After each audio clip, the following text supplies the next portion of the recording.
എനിക്ക് പെണ്ണുങ്ങളോട് സംസാരിക്കാൻ താല്പര്യമില്ല. ഇവിടെ നട്ടലുള്ള ആണുങ്ങളുണ്ട് വിളി, ഞാൻ അവരോട് സംസാരിക്കാം. നിന്നെ പോലെ വ്യക്തിത്വമില്ലാത്തവരോട് സംസാരിക്കാൻ കുറച്ച് ബുദ്ധിമുട്ട് എനിക്കുണ്ട്. എനിക്ക് മെക്കിട്ടാറാൻ പറ്റിയ ഒരുപാട് ചെറുക്കന്മാരുണ്ടാവും ഈ കോളേജില്. മേലാൽ എന്റെ അടുത്ത് കിന്നരിക്കാൻ വന്നാലുണ്ടല്ലോ. എവിടെ ഇതൊരു നടക്ക് പോണ ലക്ഷണം ഇല്ല. ഞാൻ ഇവന്റെ രണ്ടെണ്ണം വാങ്ങിച്ചിട്ടേ പോവുള്ളൂ. എനിക്ക് താല്പര്യമില്ല, പോയി സംസാരിക്കാൻ താല്പര്യമില്ലടി. നിന്നോട് താല്പര്യമില്ല, എനിക്ക് താല്പര്യമില്ല. Please leave me alone, leave me alone please. Out out. കഴിഞ്ഞു, ഞാൻ തന്ന ടൈം കഴിഞ്ഞു.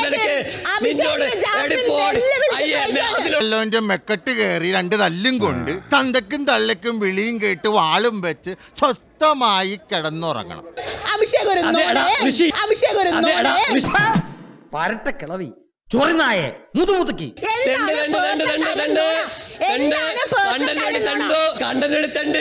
എല്ലാ വള്ളിയും പിടിക്കുന്നുണ്ടല്ലോ തെണ്ട്. നീ ഇതുപോലുള്ള പല അഭ്യാസങ്ങളും കണ്ടിട്ടുള്ളവനെ കരിമ്പിലാനണി. You are under arrest. Rishi, ചില പട്ടികളായിരുന്നു കുരച്ചോണ്ട് പുറകെ നമ്മൾ എന്ത് ചെയ്യും? വല്ല കാര്യമുണ്ടോ? എന്തിനാണ് ഇങ്ങനെ ഇല്ലാന്ന് നടക്കുന്നത്? അതൊന്നും സാരമില്ല, ഇവന് ഇതൊക്കെ പറയുവാ.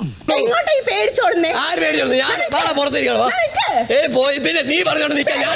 മറ്റവനല്ല, ഞാൻ മറ്റവനല്ല, ഞാൻ പറഞ്ഞോണ്ട് നിൽക്കാൻ. നീ പറയുന്നത് ഞാൻ കേൾക്കാൻ. നീ ആരാ? കുസുളി ജമാലോ അല്ല കൂതറ കുഞ്ഞാമീനോ? നിങ്ങൾ പെണ്ണുങ്ങൾക്കൊരു ധാരണയുണ്ട്. നീയൊക്കെ വിചാരിച്ചാൽ ഏതാണിനെയും വളയ്ക്കാന്നും കറക്കിയെടുക്കാന്നൊക്കെ ഉണ്ടാവും. നിങ്ങളുടെ തൊലിവെളുപ്പും തുടിപ്പൊക്കെ കണ്ട് നിങ്ങളുടെ പിന്നാലെ വരാൻ ഒരുപാട് കോന്തന്മാരുണ്ടാവും. തന്നെ